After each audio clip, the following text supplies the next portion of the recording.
अस्सलाम वालेकुम। अज़्म पाकिस्तान के शो ऑफ द फील्ड की एपिसोड के साथ मैं हूं आपकी होस्ट शाइजा एजाज और मेरे साथ मौजूद है मेरी को होस्ट उर्वा शफकत। अस्सलाम वालेकुम उर्वा।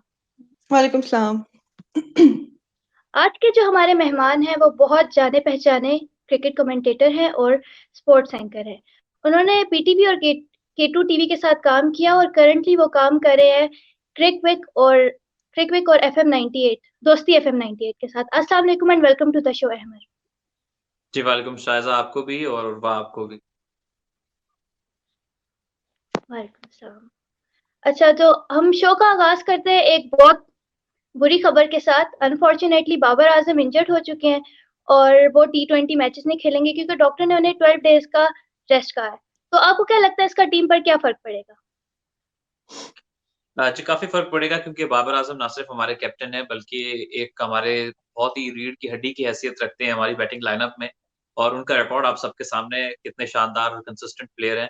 तो बड़े अरसे से पाकिस्तान के लिए वो टी20 क्रिकेट में ओपनिंग कर रहे हैं, तो एक सेटल्ड ओपनर थे, एक सेटल्ड प्लेयर थे, हमारी बैकबोन थे क्रिकेट की। उनके ना होने से काफ़ी ज़्यादा फ़र्क पड़ेगा डेफ़िनेटली पाकिस्तान की टीम में। देखना ये है कि अब मुतबादिल के तौर पर आप किसको उनका रोल देंगे। लेकिन जो भी होगा बाबर आज़म की कमी मेरे ख़्याल में शायद कोई और खिलाड़ी इस टीम इस स्क्वाड में हमारे पूरी नहीं कर सकता। शादाब खान का नाम आ रहा है कि अगर बाबर आजम की एब्सेंस में शादाब खान को कैप्टेंसी देंगे, लेकिन आपने देखा इस्लामाबाद यूनाइटेड के लिए भी वो कैप्टेंसी करते रहे हैं, लेकिन कोई इतनी अच्छी नहीं रही क्योंकि इस्लामाबाद यूनाइटेड प्लेऑफ्स में नहीं पहुंच सका था। तो क्या लगता है आपको शादाब कैसा परफॉर्म कर सकेंगे as a captain? He is still young, he is still new. Pakistan cricket board शायद फ्यूचर को देख के इन्वेस्ट कर रहा है एक यंग प्लेयर के ऊपर कि as a backup reserve captain उनको जैसे इस्लामाबाद यूनाइटेड ने कप्तानी कराई, फिर नॉर्दर्न के लिए 19 साल कप्तानी की जब इमाद वसीम मौजूद नहीं थे नेशनल टी20 में। तो एक फ्यूचर में इन्वेस्टमेंट है। अभी स्टिल इज़ यंग, इसके ऊपर बहुत कंक्रीट को आर्गुमेंट करना कि he is very good captain और he is very bad captain, he is still early, हुँ। He is still in early stages as a captain. So जो वो आगे चलेंगे डोमेस्टिक लेवल के ऊपर या इंटरनेशनल लेवल के ऊपर वो इस आर्ट को सीखेंगे क्योंकि कैप्टनसी भी एक ऐसी चीज़ है, जैसे क्रिकेट होती है ना खेल जितना आप खेलते हैं उतना आप उसमें अच्छे होते चले जाते हैं, तो कैप्टनसी भी सेम लाइक दैट कि आप जितनी कैप्टनसी करते हो डिफरेंट सिनेरियो से गुज़रते हो तो आप लर्न करते हो और आप बेहतर होते चले जाते हो। हाँ, एक बात ये ज़रूर होती है कि आपके अंदर नेचुरली कितनी एबिलिटी है लीडरशिप की, लीडरशिप स्किल कितने अच्छे हैं, अंडर प्रेशर आप कितने कॉन्फिडेंट रहते हो या कितने अच्छे राइट डिसीजंस करते हो, ये एक आपका नेचुरली एक बंदे के अंदर स्किल होता है, इसको बहुत बहुत मुश्किल है कि किसी के अंदर फिट इन किया जाए। Shadab is a very well मैं कहूँगा कि बहुत अच्छा टैलेंट है, हशाश बशाश किस्म का लड़का है, जागे हुए दिमाग का लड़का है। So good luck for him क्योंकि इतनी चॉइसेस पाकिस्तान के पास to be very honest ideally है नहीं। हाँ, आप ये ज़रूर कह सकते थे कि मोहम्मद हफीज़ को बैकअप के तौर पर वो ले सकते थे, बहुत ही एक्सपीरियंस्ड है बिल्कुल। टी20 और पूरी दुनिया में काफ़ी खेलने का एक्सपीरियंस है, क्रिकेट खेलने का कप्तानी का एक्सपीरियंस है। लेकिन शायद पाकिस्तान क्रिकेट बोर्ड अब पीछे नहीं देखना चाहता, वो आगे की तरफ देखता है। बिल्कुल। अब बाबर और फ़खर का ओपनिंग पार्टनरशिप होती थी टी20 में, अब बाबर क्योंकि नहीं है, तो आपको क्या लगता है ओपनिंग पेयर किसका होना चाहिए, आपके ख्याल से?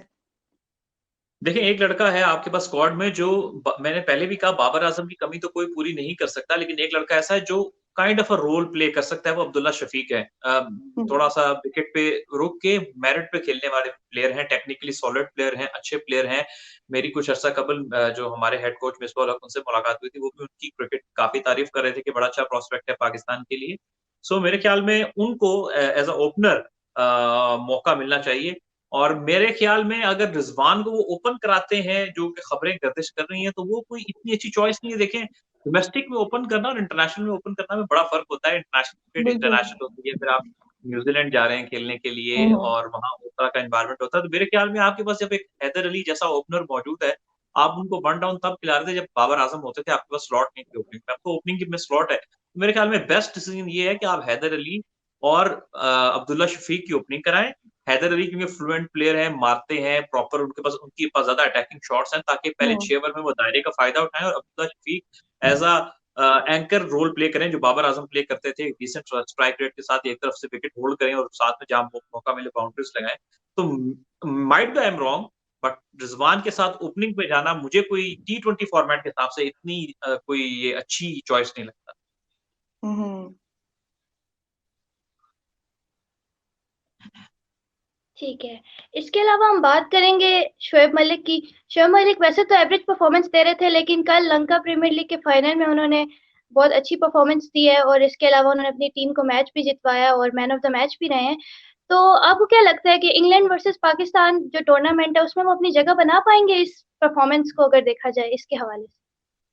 नहीं, मुश्किल लगता है क्योंकि देखिए लीग क्रिकेट और इंटरनेशनल क्रिकेट में बड़ा फर्क है। शोएब हम्म। मलिक की शायद अब पाकिस्तानी टीम में जगह नहीं बनती, जिस तरह के यंगस्टर्स आ चुके हैं जो अपने पीक पर हैं। लीग क्रिकेट काफी इजी होती है क्योंकि उसमें सारे टॉप के बॉलर्स नहीं होते हैं, एक दो अच्छे बॉलर होते हैं, बीच में दो वीक बॉलर्स होते हैं जिनको वो टारगेट कर रहा होता है बैट्समैन की, ये जब हल्के बॉलर लगेंगे तो मैं उन पे रन्स करूंगा। और लंदन प्रीमियर लीग का टू बी वेरी ऑनेस्ट इतना खास स्टैंडर्ड नहीं है, आई एम सॉरी टू से। उसमें आप रिटायर्ड प्लेयर्स भी देख रहे हैं, कुछ श्रीलंका में फास्ट बॉलिंग का कोई इतना आउटस्टैंडिंग टैलेंट भी नहीं है, कोई ऐसी मुझे एक्स्ट्रा ऑर्डिनरी कोई चीजें उसमें नजर आई नहीं है।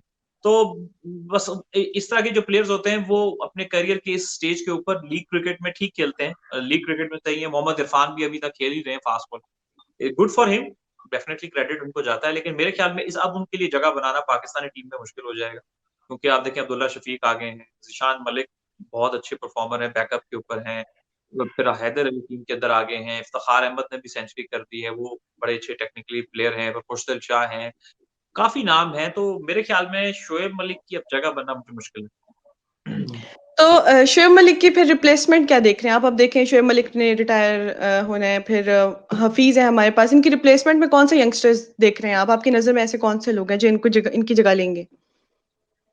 देखिए रिप्लेसमेंट में आप मिडिल ऑर्डर बैट्समैन आप इफ्तिखार अहमद की मिसाल ले सकते हैं आप शोएब मलिक के लिए। ठीक है, वो भी बॉल कर लेते हैं, ऑफ स्पिन कर लेते हैं, फिर बैटिंग में वो बड़ी हिट भी लगा लेते हैं।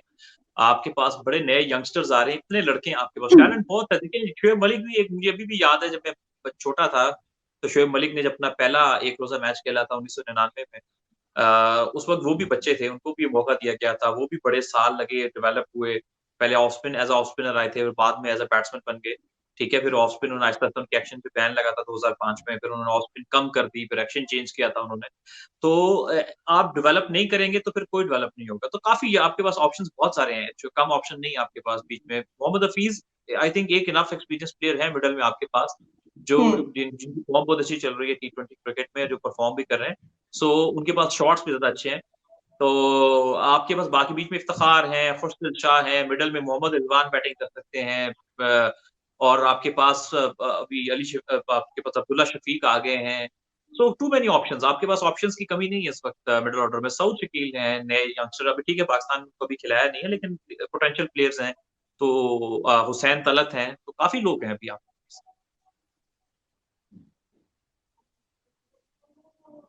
अब फिर साथ-साथ आज ही न्यूज़ आई है, अनऑफिशियली वैसे तो अनाउंस किया है, लेकिन आमिर ने रिटायरमेंट इंटरनेशनल क्रिकेट से अनाउंस कर दिया है। क्या इज़हार ख्याल करें इस पे थोड़ा-सा? देखिए आमिर का केस, मुझे ज़ाती मेरी राय है, आप इससे डिसएग्री कर सकते हैं, कि मुझे मिसहैंडल्ड केस लगता है। हुँ। आमिर ने रिटायरमेंट का ऐलान किया तो पाकिस्तान में एक भौचाल सा आ गया कि जी रिटायरमेंट ले ली, सेल्फिश प्लेयर हैं, टेस्ट क्रिकेट से भाग गया, भगोड़ा है। हालाँकि ऐसा नहीं होता। अगर आपने देखा हो तो मोहम्मद आमिर जब 2000 15-16 में 16 में वापस आए क्रिकेट में, जब हुँ, उन्होंने कमबैक किया, तो उस वक़्त उनके पास ठीक है स्विंग उनको कभी मिल रहा था, कभी नहीं मिल रहा था, ये प्रॉब्लम्स चल रहे थे, लेकिन पेस थी उनके पास। हुँ, फिर रिसेंटली हमने 1 डेढ़ साल में देखा उनकी पेस गिर गई नीचे। जब उन्होंने देखा उनकी पेस नीचे गिर गई है, टेस्ट क्रिकेट में बहुत ज़ोर लगता है, बड़ी जान चाहिए होती है, तो उन्होंने हुँ, राइटली डिसीजन लिया कि भाई मैं अब टेस्ट क्रिकेट में, क्योंकि आपको जान चाहिए होती है, मेरी पेस गिर रही है, तो उन्होंने अपने करियर को प्रोलॉन्ग करने के लिए टेस्ट क्रिकेट से रिटायरमेंट ले ली। पूरी दुनिया में ऐसे होता है कि प्लेयर अपने बॉडी को देखते हुए, हर बंदे की बॉडी एक जैसी नहीं है। फॉर एग्जाम्पल मैं 2 घंटे भाग सकता हूँ, हो सकता है आप मेरे से ज़्यादा भाग लें, या जो शाइज़ा हैं इनकी बॉडी डिफरेंट है, हर बंदे की बॉडी डिफरेंट है, फिटनेस लेवल डिफरेंट होता है, बॉडी के वेयर एंड टियर डिफरेंट होते हैं। तो हुँ। आप सबको एक लाठी से नहीं हाँक सकते हैं। तो मोहम्मद आमिर ने डिसीजन लिया, आपको रिस्पेक्ट करना चाहिए था डिसीजन का, क्योंकि प्लेयर का अपना डिसीजन है। उसने कहा I am available for the white ball cricket, लेकिन मैं समझता हूँ कि मैं रेड बॉल क्रिकेट में नहीं चल सकता, और उनकी पेस भी नीचे आ रही थी, जो कि इसके कैबिनेट सबूत था।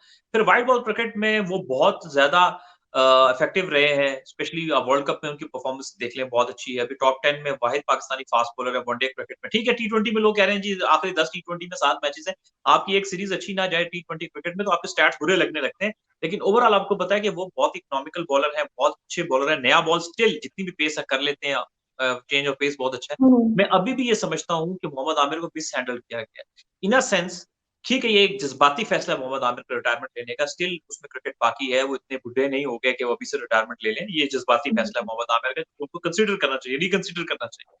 लेकिन आप देखेंगे जब से ये नई सिलेक्शन कमेटी 2019 में आई है, शायद अगर मैं गलत नहीं हूँ तो वो सिर्फ कोई एक आधी सीरीज खेले हैं मोहम्मद आमिर, ज्यादातर उन्होंने इसको ड्रॉप ही करके रखा है। तो प्लेयर जी। इस यंग एज में बंदा जज्बाती हो जाता है, डिसहार्ट भी हो जाता है कि यार मैं एक तरफ वर्ल्ड में आपका एक नाम है और आपको इस तरह से ट्रीट किया गया है,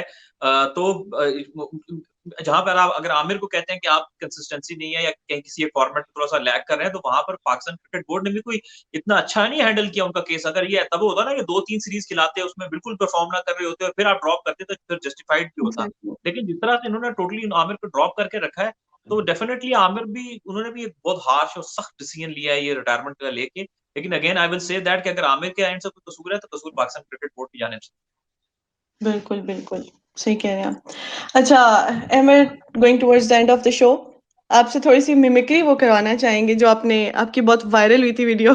प्लीज़ अगर वो आप थोड़ी-सी कर देना, फिर विल एंड द शो।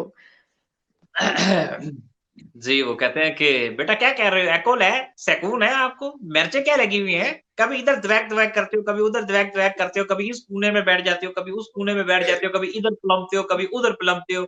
इंसानियत है आपके अंदर? हैं? मिर्चें क्या लगी हुई हैं? मैं आपको बता दूँ, अगर आपने ये बदतमीज़ी खत्म ना की, तो मैं आपको पैकवर्ड के रमज़ान अंकल के हवाले कर Thank you so much, Amir, for your time. Thank you so much.